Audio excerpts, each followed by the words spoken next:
Whoa.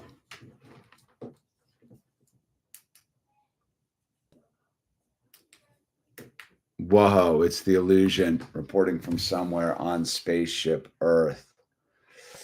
Oh, it's Sober Wednesday, dude. That's what I'm doing here today. It's Sober Wednesday. It's the hour dedicated to the solution. Even when we don't think there is a solution, there is a solution. That one is God May Find Him Now, but this isn't this is a spiritual program, not a religious thing. So God grant me the serenity to accept the things I cannot change, the courage to change the things I can, and the wisdom to know the difference. The wisdom to know the difference. Amen. Ah, boy, dude. The wisdom to know the difference. All right. The Sober Wednesday, man. It's all on attack. It's like it's a sonic attack today. It's the so I'm one of those people that when I'm like unsettled, I'm just jumping right into it. I don't even know if I'm going to do the reading tonight, dude. I'm just jumping into it. I'm super like crunchy. When I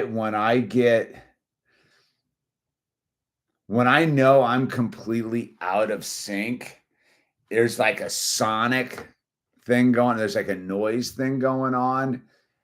And then there's like the critters start attacking, and then the plants seem like they're dying, and and then it all just seems really pointless and uphill battle-ish and edgy. So I've been dealing with a lot of noise today. And I mean for real noise. So we haven't really been driving around the other truck for a while, like 3 months, whatever, just trying to just not be in motion so much. So I got the other truck, Terra Cruiser 4 going. Is it Terra Cruiser 4? I was driving Terra Cruiser 4 today, and like when you have the big 4-wheel drive tires, when they need to be rotated, they sound really loud, and you're like, the tires need to be rotated. And so I was driving. I hadn't driven the truck in a while because it's my wife's truck, and I'm like, and it just made the whole truck seem like it was out of sync, right? So that the tires were making me crazy, and because I had to go take my other truck, Terra Cruiser, either 5 or 6, I forget what Terra Cruiser I'm on. I had to take the Terra Cruiser to get its brakes done today, right? Because I hadn't gotten the brakes done. I found, by the way, see, there is a bonus in the thing. I did find like the rattest mechanic today. Young guy too. Dude, like a young guy took over his dad's business. Super on it, dude. Like pretty trippy. It's almost a different topic. But so I took my truck over to get my brakes done, and he takes pictures of everything so he can show you the work. He's like one of those dudes, like covers his bases, dude. So anyway, he was like, look, dude, there's some mice nesting in your engine. And I'm like, mother effing mice, dude. And so the critters were on attack. So it started out with the noise of the truck, and I was just like, it made me super edgy at 7:30 this morning because I had an 8:15 car appointment. And so I was already edgy about the truck, noisy. And then I went and picked it up later, and the mice were attacking. I'm like, the mice. And then in the process, our swamp cooler's gotten real noisy. So I got it sounded like the bearing was going on the little motor. So I ordered up a new motor, dude. And I just installed it. Now it's noisier. It's not the motor. It's like the fan. So it's noisier. So I just got and it's not like an easy thing to work on. It's sort of in an inconvenient spot and it's wet and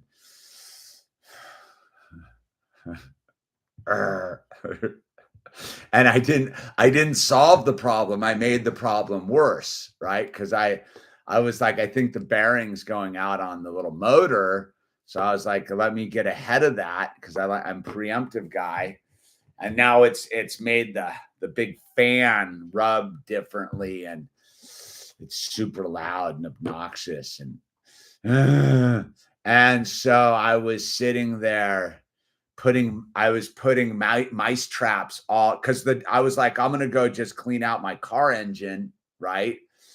Because I was like trying to jump ahead of the game, right? So I was like, don't clean out the car engine, try to catch the mice, right? They think it's still cool. They think I don't know. They think I don't know that they're in there. So before I start spraying the mint and all the stuff on the tires and in the engine compartment, I was like, let me try to catch the mice tonight. So I put mice traps all around my car. It's like a Tom and Jerry show out in the thing. But I use the boxes where they cruise in. I got mouse traps everywhere. Everywhere, because I'm an alcoholic, so one mouse trap's not going to do it. I put a case of them, like a case of mouse traps surrounding my car, dude, because I'm crazy and I'm in that alcoholic, like, what's the point vibe, dude? Like, what's the point? Because that's like the thing is with alcoholism, right?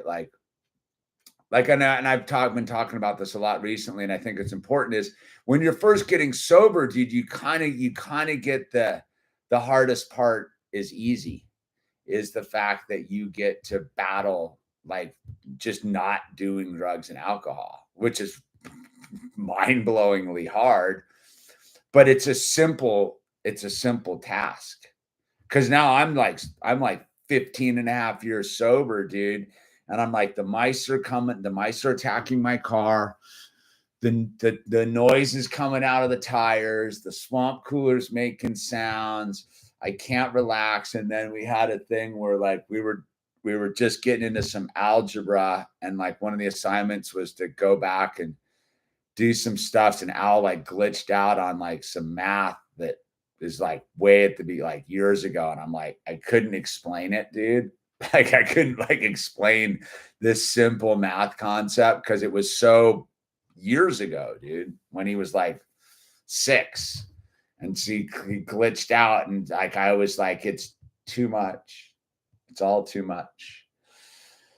It's all too much. So like, it's not like I don't want to, so I don't want to have a drink, right? Like I'm not like, so as a person who is the obsession's been removed, my instinct isn't to want to go have a drink or smoke some weed or take some pills or do any of that. Mine is to like, I want to like disappear. like and not the doom and gloom version of disappear. Remember that the part of the reason we do this live stream is if you're going to delete yourself, please don't, because it's not a delete. It's the full, like, I get into this philosophical mind trap of like, what am I doing? Like, what am I doing? Like, what, like I'm just dealing with insanity. And I'm like, why am I dealing with this? And I'm like, because the other side of that thought is just abandon ship and just go surfing. Like, forget about the child, the wife, the farm, the garden, the cars, just walk away and go surfing and just never look back. But that's where my alcohol, that's my drink, right? My drink now at 15 and a half years isn't the actual like consumption of mind altering substances to alleviate my mind, to turn my mind off. Mine is to be like, what's the point? And why am I like doing this? And so I'm out in the thing, and I came in, and the wife's like, do you want me to save dinner till after the and I'm like, nah, I got a bunch of stuff still to do, dude, tonight, like chores. And she's like, no, sober Wednesday. And I'm like, sober Wednesday. damn it. I was like, damn it. Because if she hadn't said anything, I don't even think I would have realized it's Wednesday. And I was like, foiled again. And so I went and set the mouse traps and took a look at the mountains that don't care. And I was like, all right, what do I have to be grateful for? What do I have to be grateful for? Well, my wife made me dinner. I got salmon, a chunk of salmon and a salad waiting for me with some homegrown tomatoes on it. All right. All right. The mountains, I saw that I stopped enough to like see like a smear of the mountains. Like they're fully beautiful, but I like was watering the thing like, and I got the look of in motion, the smear, not the like stop and breathe and absorb the mountains, just the there they are smear of them. And I was like, I saw them. I was like, oh, look, they're bitching. The mountains. And then, we're all healthy. Everything's okay. I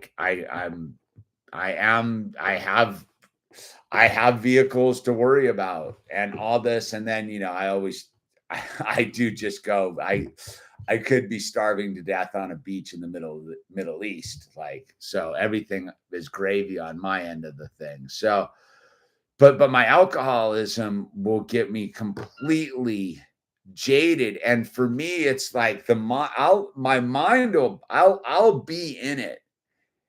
And it's when I start to like hear all the noise, like the noise, like real noise. Like I was like the noise. And the other thing that I know when I'm crazy is my clothes start to bother me. And it's usually because I don't have a belt on and it gets me super edgy. But like today we went to the skate park, dude. I met Al has a new friend down there, another kid with long hair. And they're new to the area, dude. They're cool. So we were like, as hanging, I just talked to this dude. He's one of us, not this us, but the rest of the channel us, dude, a truther us. But just so like in the mix of it all, like it was a net positive for the day, but my alcoholism is like,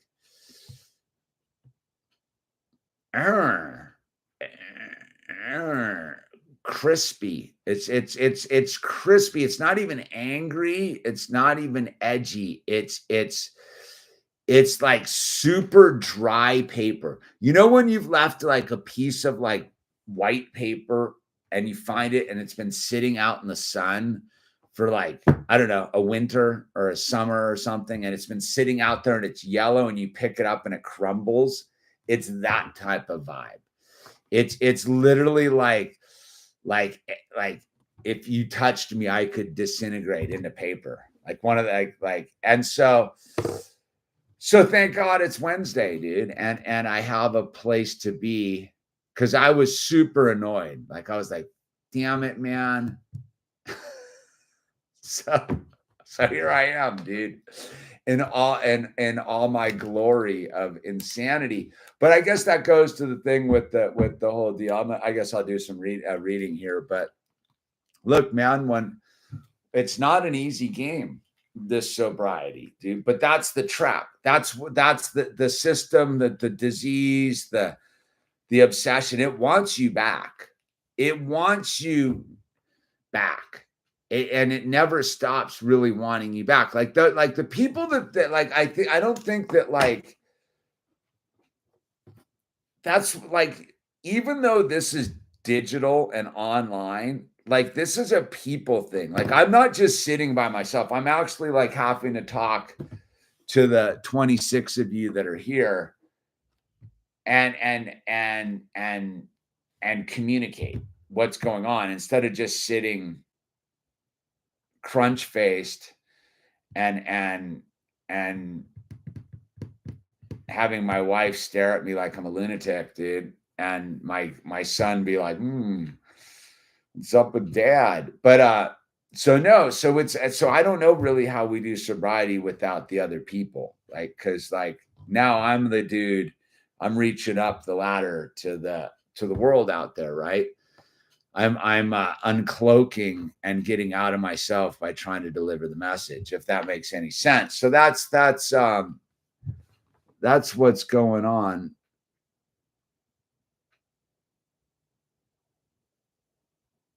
All right, dude. What do we got, dude? We got E Wolf here. Oh, let's go. I'll do a little hello. Glenn Davis, the GoPro kid, pulling in from Utah, free as a bird, very polite. I'm sober yet another Wednesday. Good for you, very polite. Dan Z, shaka my brother. E Wolf, the illusion has the solution. I just no, I don't. But I know how to find it. Thanks for doing what you do. God bless you, brother. Thank you, GoPro kid. When good dogs do bad things. Whoa, Randall Pink finally made it. All right. Who's treating emojis? Brandon, dude. What's your Twitter? I don't even know if I have one, dude. I do, but I don't know. What are we talking? I don't know. Sobriety isn't just the act of not drinking or doing drugs. No, it's much deeper. Also, do you mind asking why you create these streams? It may be to help people, but also maybe have some relief from your past addictions. I have my own relief. 11 years of sobriety today. All right, good for you, loyal Tangy. Loyal Tangy, good 11 years solid, dude. I was rageaholic today.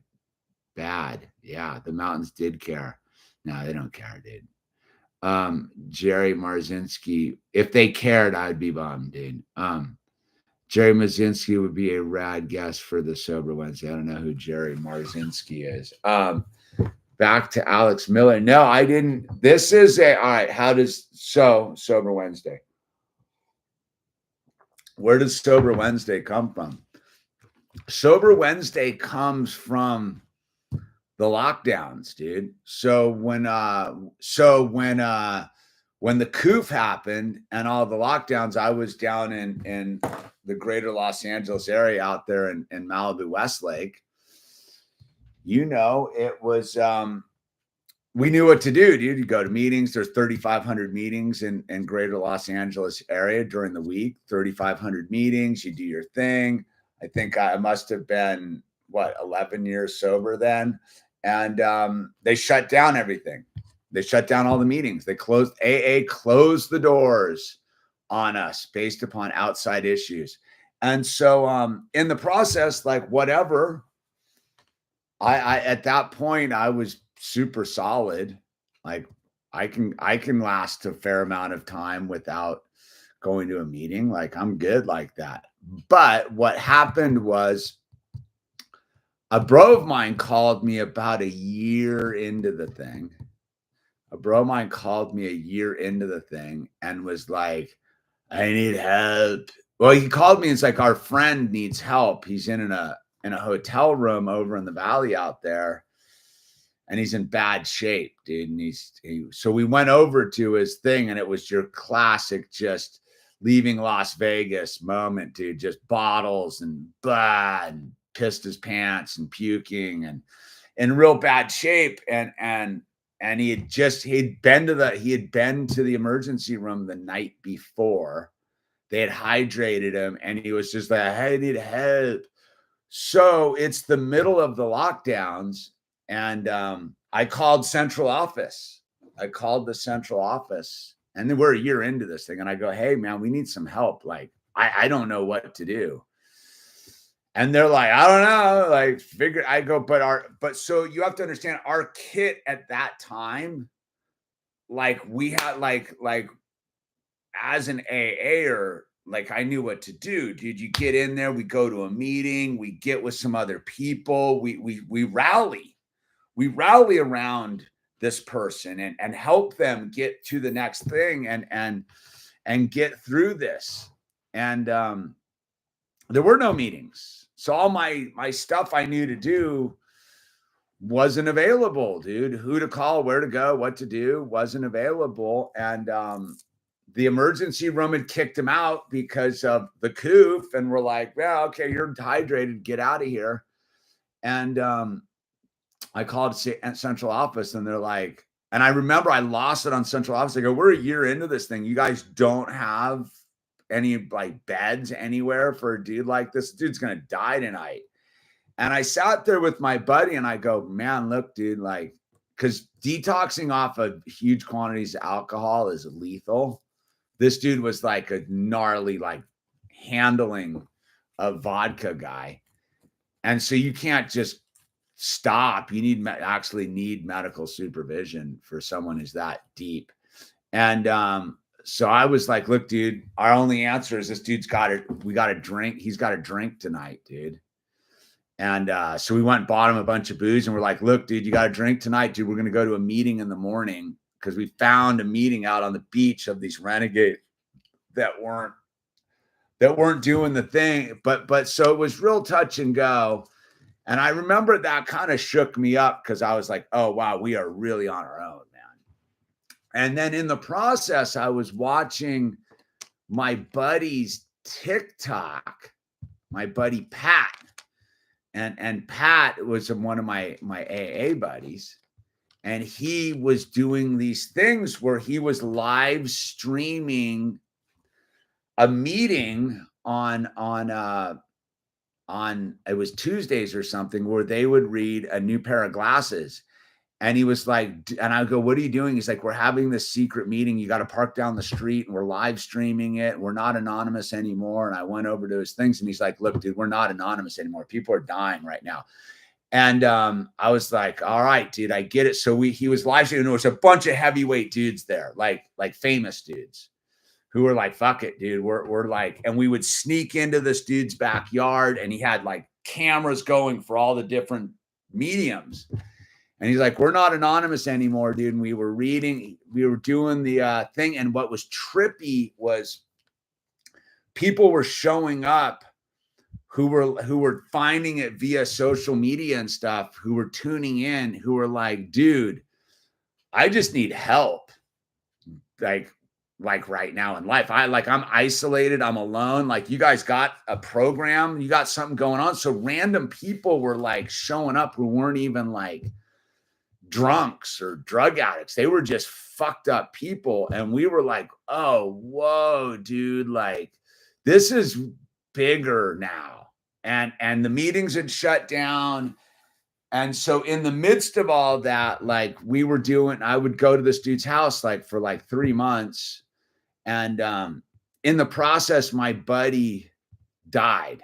My sheriff friend. I had a good friend who was a surfer and the coolest sheriff ever, dude. He was like rad, dude. He was like the dude you would want to be a sheriff. Well, he got hurt in the line of the duty and he picked up a habit and he couldn't get out.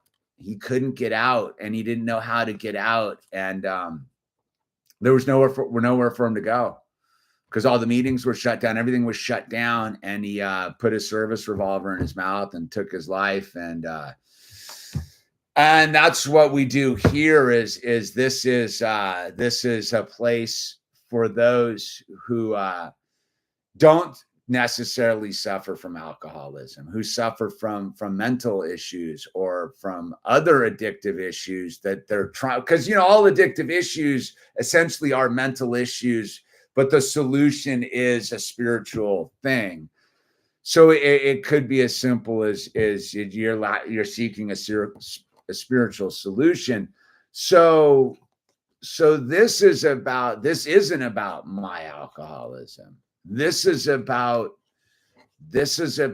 providing a touch point for someone out there who could be thinking about deleting themselves and they don't know what to do, and they don't know that there is other people who suffer, and there is a solution to the suffering, and it is just staying here today.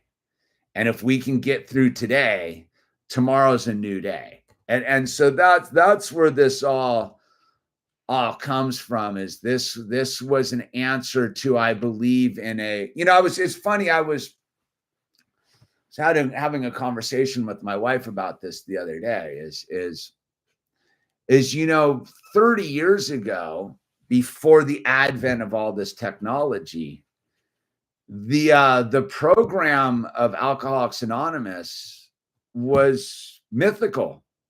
It was you didn't like, I didn't know about it. Like a friend of a friend, it was like Fight Club, dude, right? Like friend of a friend. And so it was anonymous. And okay. But now we live in a modern world where we're being flooded with pseudo solutions.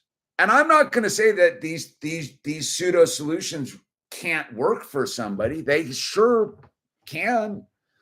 But the odds of them working are almost none, because at the end of the day, it's not about the drugs and the alcohol. It's about the spiritual malady. It's about the allergic reaction. It's about the mental obsession. So yeah, you can do push-ups and work out at the gym all you want, and it'll probably work for a while, or it might work for years. It could work for decades, but you're just running from the thing that you were using the drugs and alcohol for, which was what was going on inside.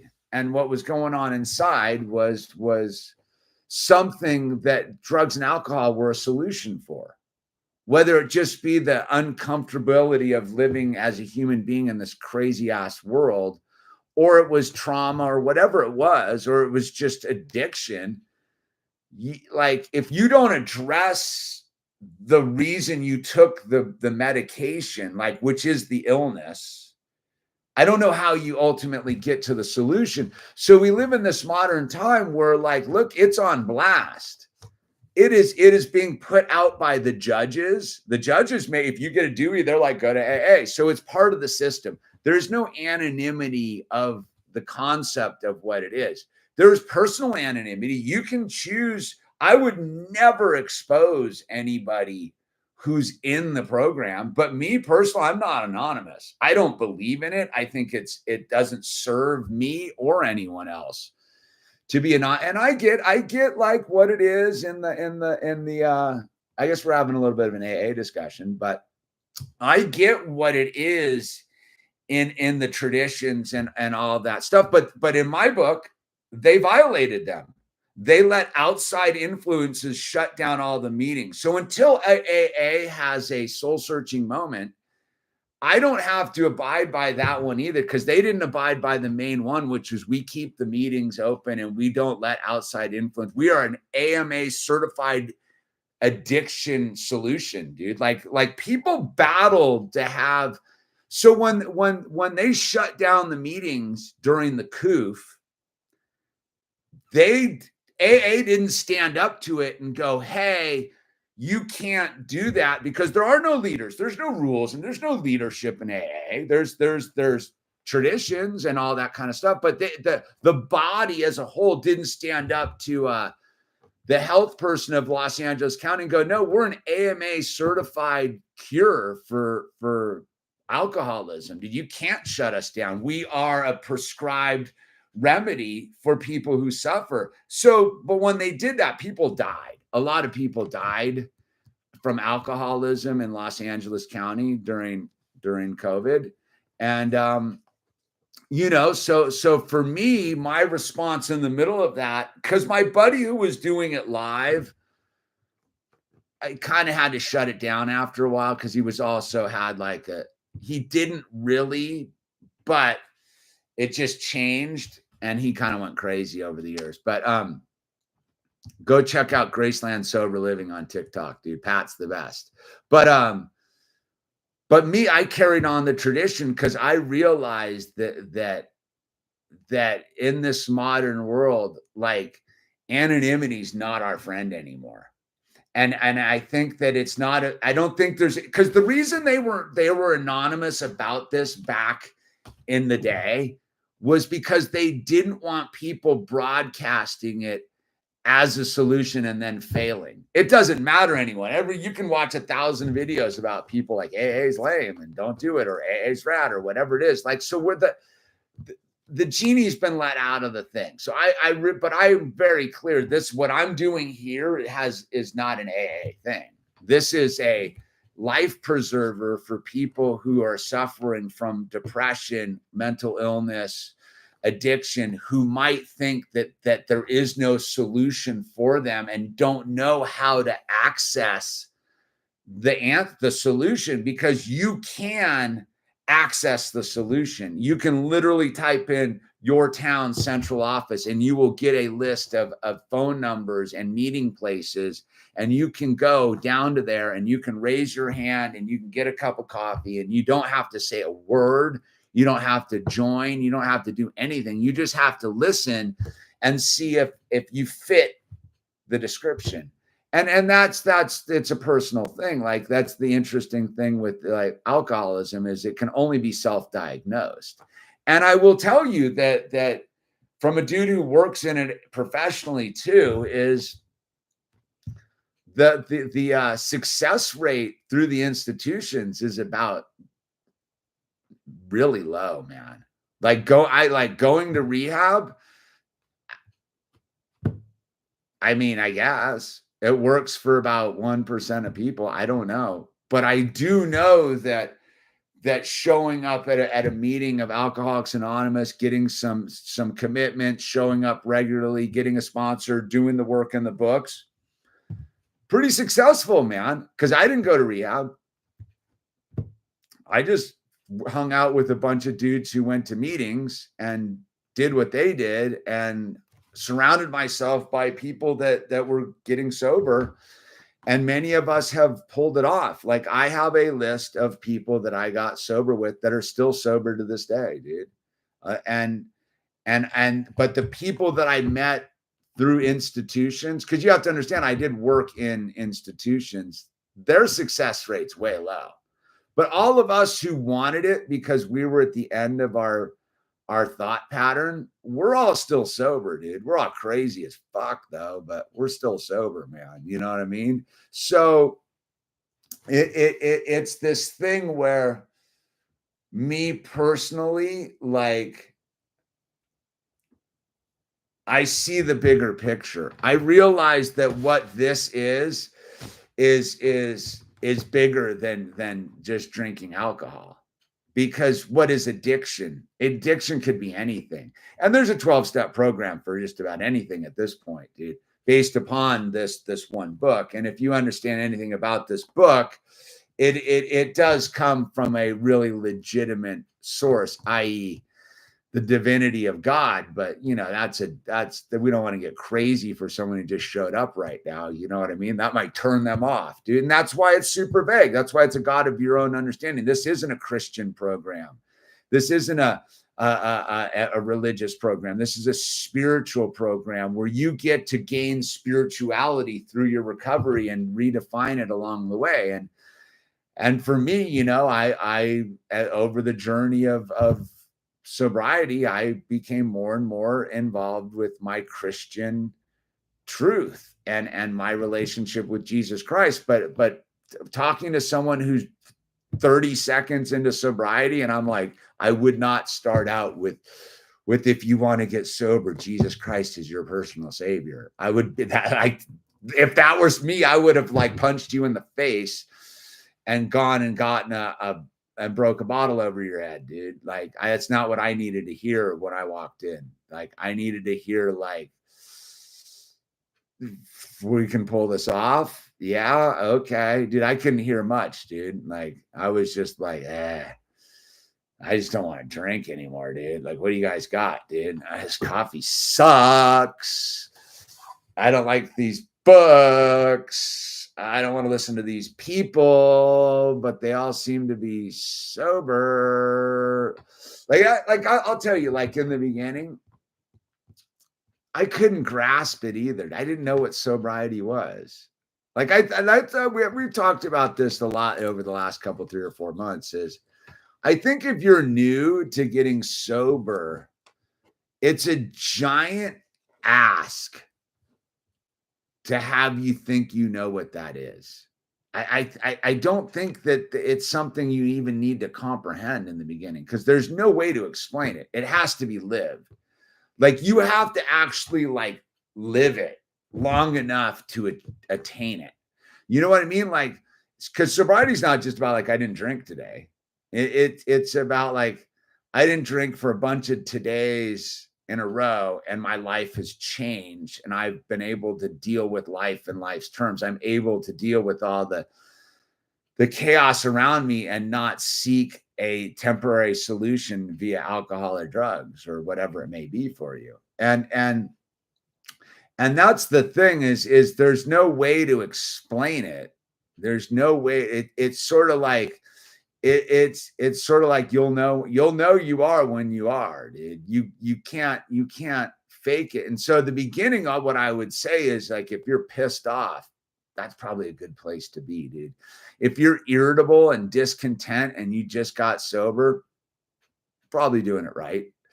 If you think this is great, you're probably delusional, dude, and not doing it right. Like, that's the thing. And then you get to like see moments of grace, and you're like, oh, okay. Like, fantastic. All right. And then it becomes a way of life and a lifestyle. And then you sort of look at drugs and alcohol completely different. Like, they do not have any pull on me. Like, and like I said, I'm a lifelong stoner. I'm still a stoner, dude. But I couldn't imagine actually like smoking weed. What? Why, dude? Or drinking or any of that stuff. It just seems so. It's a nothing burger to me, dude. But that's what I mean, because I've established the lifestyle. Like, in all my discomfort today, not once did I sit there and be like, even think about it. Like, I didn't even think about it till we started talking, actually, dude. So, but I will tell you, as an alcoholic, that's not my problem. My problem is my mental discomfort, my gears grinding, the crispy paper I become, the irritable discontent and the lack of connectivity with God, and just the utter annoyance at the world around me, and just like, rah, and that can get going, dude. And if you stay there long enough and you really start monkeying the program a bunch, how far off is the drink then, dude? You know what I mean? It's the slippery slope. It's for me is I ain't worried about the drink in front of me, dude. I'm worried about the drink that's around the corner after I've caused a bunch of like chaos, dude. You know what I mean? Like, after I've just decided to turn my irritable discontentment into like utter chaos and all of that stuff, dude. So 3 years sober.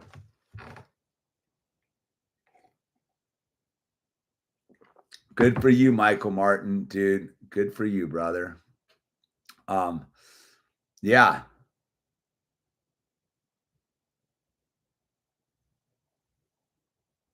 Yeah.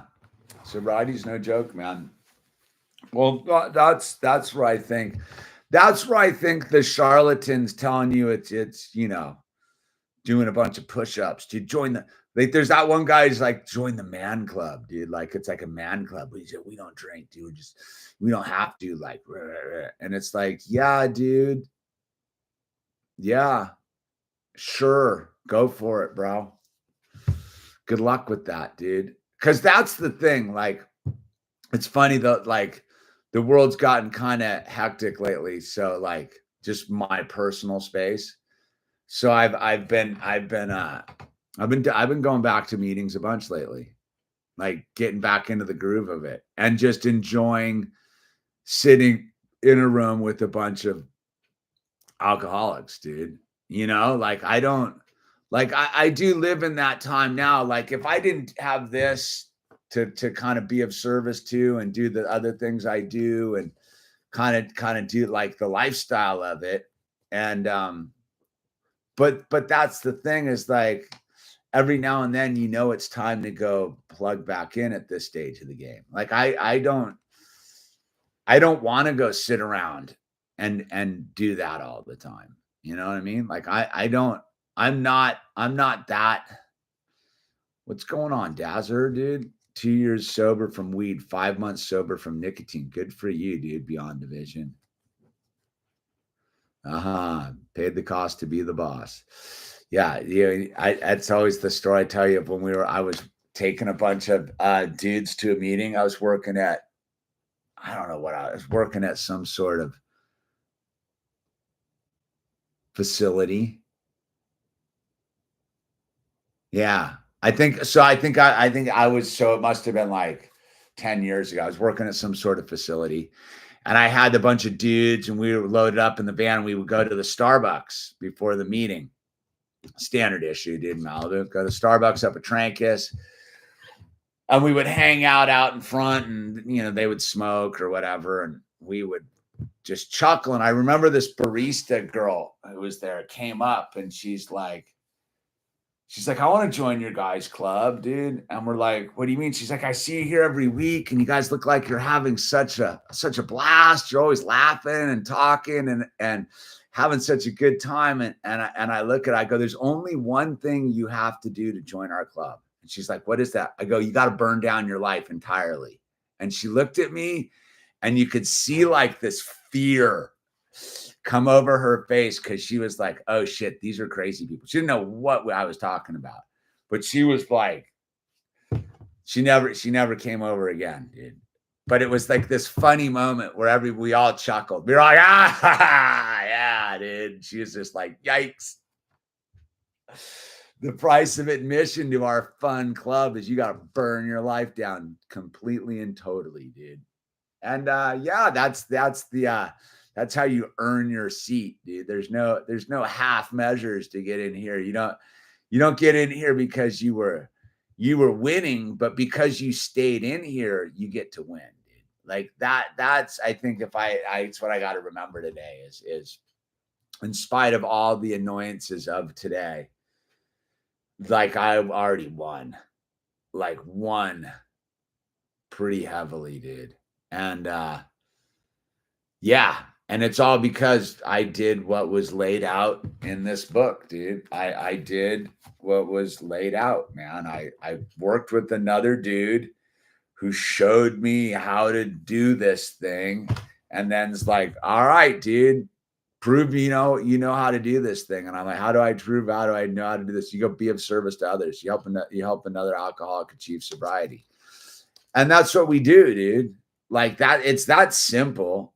It is a people thing, though. Like, I don't really understand. I don't know how anyone keeps their sobriety without joining the club. It is pretty important. I know people don't. I don't want to go on a rant about people and their excuses, dude, because it gets my harshness going, dude. I get pretty. I'm pretty harsh. Anyone who's ever called me knows I'm pretty much a dick about it, dude. But that's how I got sober. So we pass on how we learned. I didn't want anyone to tell me it was going to be okay. I didn't want anyone to beat around the bush. I wanted the brutality of like, you're either a victim or a warrior, dude. And that's all it is you got to choose your path. Victim or warrior, man. Victim or warrior. I'm not a victim. Yeah, you are. Or if you're not a warrior, you're a victim, dude. In this game, you are.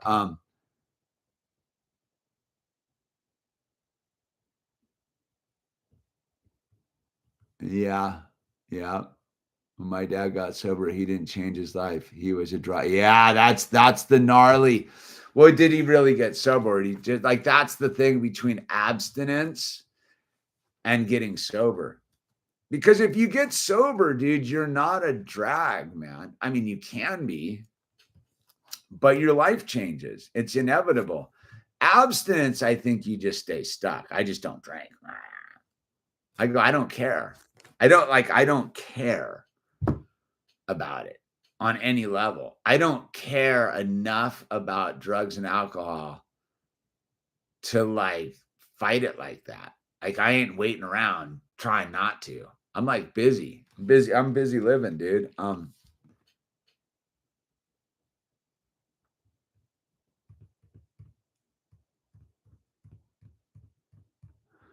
Yeah, I mean that can work.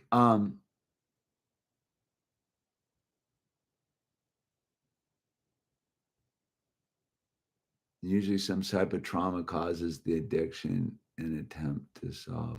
I don't know about that, man. I think you just run out of rope, man. I think you just run out of rope, dude. There was no trauma. Like, my story does not involve trauma, dude. There wasn't any. I didn't become an alcoholic because of trauma. I mean, except for being alive in this mad ass world, but there was no trauma I was escaping. No one touched me or beat me or neglected me or any of that kind of stuff. And then at the end, there was no trauma either. It wasn't like I was in a hospital or wrecked my car or anything. It was just like, I just can't do this anymore. Help. And that's how it worked. So I don't subscribe to the trauma theory, the trauma bonding, dude. You know, I don't do the trauma story. I think that gives people a lot of like out. It's trauma. And I think that that's a cover story. I think underneath it is just we suffer from a perceptional issue, but everybody's different. Like, I don't know. I can't speak for the alcoholic who was raped as a child. I can't. It's not my thing. I can't speak for the alcoholic who was beaten as a child by their parents. Or I can't. I can only speak for the discontent 80s person who was a teenager in the 80s who just got involved with drugs and alcohol because it was the norm and became a drug scientist and just got caught up and didn't know how to turn it off, dude. And it took over. No, I don't have the trauma story. So I can't speak to that. So I'm not going to discount it either, because I know plenty of people who have a lot of trauma, but they can recover too, dude. Like, I don't think there's any reason why someone can't get sober. I think that it's a choice. I think that most people are afraid to get sober, not for any other reason than because they don't want to be responsible for themselves. I think it really is like the key to sobriety is you have to be accountable to yourself. And that's why you have God is that's the accountability loop is like, you have to be accountable to God, and you have to choose that for yourself. No one can make you do it. It is like, sobriety is literally like you choosing to be accountable before God. Like, you have to make that decision to be accountable to yourself before God. And most people don't want to do that. Most people want someone else to make the decisions for them. And unfortunately, that's not sober. That's victim, dude. That's not being a warrior. A warrior is to stand there and be like, like I said, like the moment that it all really became, the minute I answered the question to my fullest ability was after the fire, dude. When I stood there with my little dude's hand in my hand and nothing but a truck. And I was like, all right, God, what do I do now? Like, that was the moment. Like, that was the moment that I truly understood what it was that it was giving it all back to God, everything, and just being like, all right, God, you run the show. Tell me what to do. And God's like, all right, call some dudes. And I was like, okay, dude. And sure enough, they helped me out, dude, because I had a Rolodex of AA dudes who were like, yeah, dude, we can help you, man. Like, what do you, I need a place to live. Okay, dude, let me help you out, bro. Like, come to our meeting. That was it. That was my buddy. He was like, come to our meeting tonight. And I was like, okay. And he's like, let me make some calls for you. I'm like, all right, dude. And it was me and my little dude at his meeting, like a week after the fire, dude. And sure enough, dude, like it all worked out because I didn't rely on myself. I didn't look to myself for the answers, dude. I looked to God. I was like, God, what do, dude? And God's like, dude, this is what you're going to do. You're going to make some phone calls. You're going to show up, you're going to listen to your bros and let them help you. You're going to let them help you. I'm like, all right, dude. Like, so that's, I mean, that's what it is. I don't know how anyone does it on their own. And that's what it is to be self-accountable, is to be like, I can't handle this on my own. Okay, God, so what do I do? God will give you the solution, which usually involves just asking somebody for help. Like, it's pretty like basic at this point, though. I still don't want to do that. Like, I still hate having to ask people for help. But I do.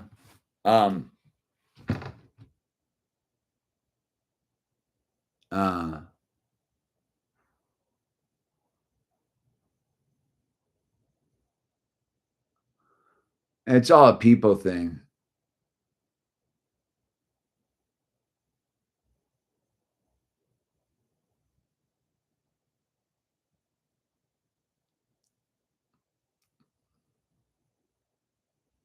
Yeah, I don't know how you do it. Again, wooden spoon, like the whole point of getting sober is to share it with other people. That's why you don't do it alone. Like, again, is that comes from I have to interject on that. Like, yeah, everyone can do it their own way. But the point of why you do it with other people is to help other. What's the point of getting sober if you're not in the game to help another person? Like, and you got to be in the thing. Like, that's the point. There's no point being sober not to help other people. It's not a solo journey. That is the antithesis of what it isn't. That's the problem. Like, if it was a solo journey, everyone could get sober, dude. Like, I mean, I don't know. Maybe you don't, maybe it's not the same. I don't know. No, there's no one way to get sober. That's true. But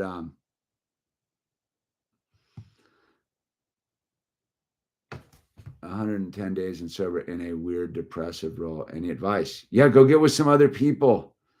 Like, it's again, is I just don't, I just don't, as a total hermit. Like, I can tell you from my own hermitage reality, like, I live like a lifestyle of, like, I don't do people. But I will tell you, I never would have made it this far without people. And that is where I saw the glory of what it is in other people. Whether that was them failing or them succeeding or them helping or me failing them. Like, it was all the people, it was all a people thing. You're talking to a dude who despises humanity on a certain level. Like, on like a real truthful level, like, I can't stand human beings. I think they're the scourge of the earth, dude. But on a spiritual level, like, I know that they are how God talks to me. You know what I mean? Like, that's the only way that I was able to pull it off, was because I stopped trying to do it by myself, dude.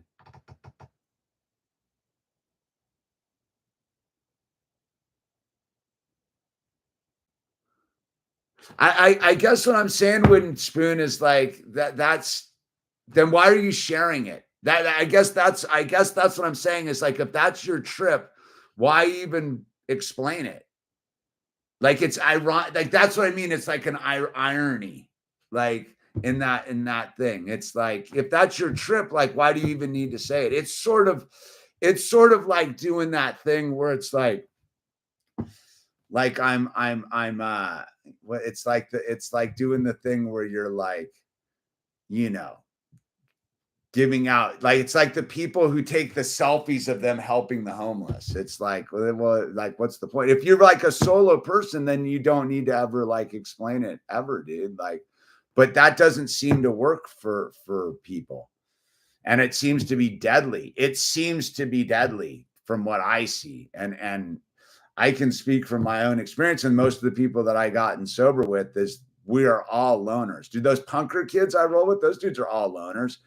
But the fact is, that's how we stayed sober when shit hit the fan, dude. And it's not that, like, there's nobody, like anyone is telling you that the ultimate weakness is that perspective, dude. I don't know, man. I just don't ask for help, dude. But watch what happens if you did. How much better your life is when you give the gift of allowing someone to help you. Like, dude, I don't think people quite understand this. Like, when you ask someone for help, you're allowing them, you're giving them the gift. Like, them helping you is giving them a gift, because they get to have purpose in their life. To not ask someone for help is the most selfish thing on the planet. Like, that's one of the things that I really learned from my Joe in the spiritual program, is spirituality is about asking other people for help and allowing them to give you what God gave them freely. Like, that's the thing. You don't get to keep it if you don't give it away. Like, so if nobody asks you for help, how do you get to give away the gift? You know what I mean? Because you can't go like off dumping it on the street, because you're just giving pearls before swine. The whole point is to ask people for help, because that's how you build a relation. Like, dude, today, like, that's how I found the cool ass mechanic kid. I asked my sober bro for help. I was like, who do I go to have my car fixed? And he's like, I got the guy. He's super cool. You're going to dig him, dude. Dude, I sat my first year of sobriety without a car because I refused to ask for help. Pride, ego. I don't ask for help. I don't ask for help. And these dudes that I was getting sober with, D. Brune was the dude, was like, dude, when you're ready, just ask. And I finally asked. And he's like, dude, you're asking for help with the car thing? He's like, dude, your car has been sitting down at the Volvo dealership for like the last 4 months. I'm like, what do you mean? He's like, dude, come with me. I went down to this Volvo dealership, this used Volvo guys, whose whole one of their secret missions, they weren't even sober guys. Their whole thing was they hook up newly sober people with cars with no money down.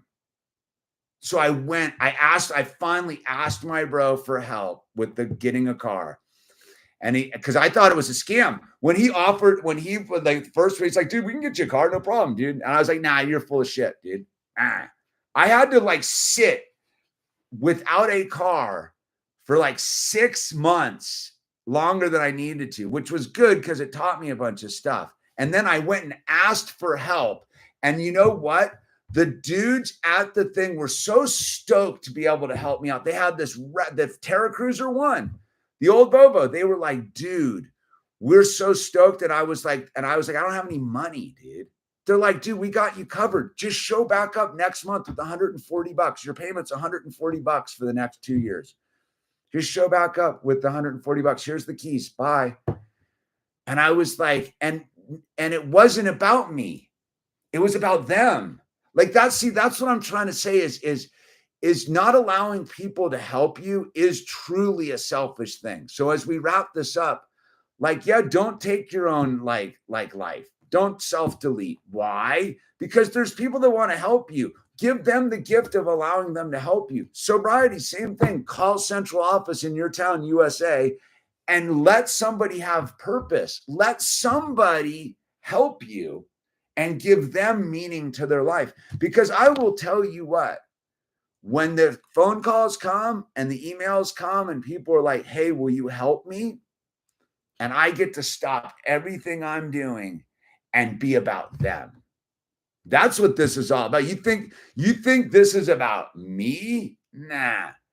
If it is, that's the crazy dude running around with the noisy things and the minute someone calls and is like, I need help, like I have to go into life-saving mode because it's serious.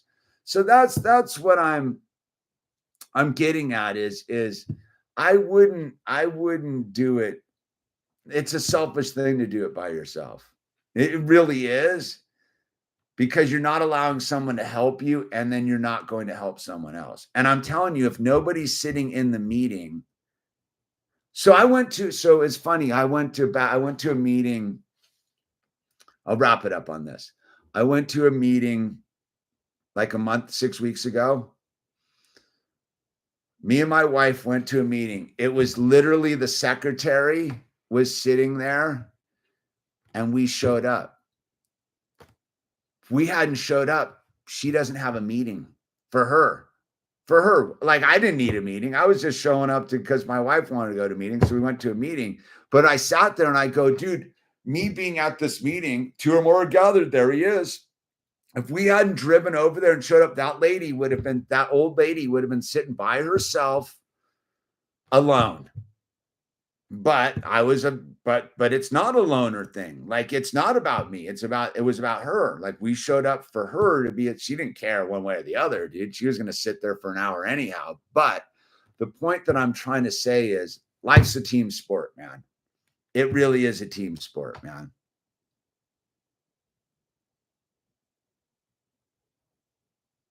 Yeah. Yeah, you get it. You get it, Wood Chip. That's why that's the thing I say about the name tags, man. Like just use the name tags, dude. It really does help, dude. No, it's I'm glad you brought it up, Wooden Spoon. It's super important that like that subject be talked about. And I do agree. To each his own, and there's many different ways to do many different things, but I do come from the concept of life is a team sport, and that is I'm a hermit, dude. Like, but I can't be.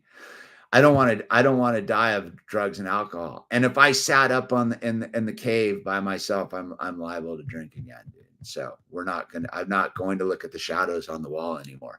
Anyway, this is the Illusion signing off from somewhere on what is it? This concludes Sober Wednesday. God grant me the serenity to accept the things I cannot change and the courage to change the things I can and the wisdom to know the difference. All right. Good night. God bless. And just ask for help.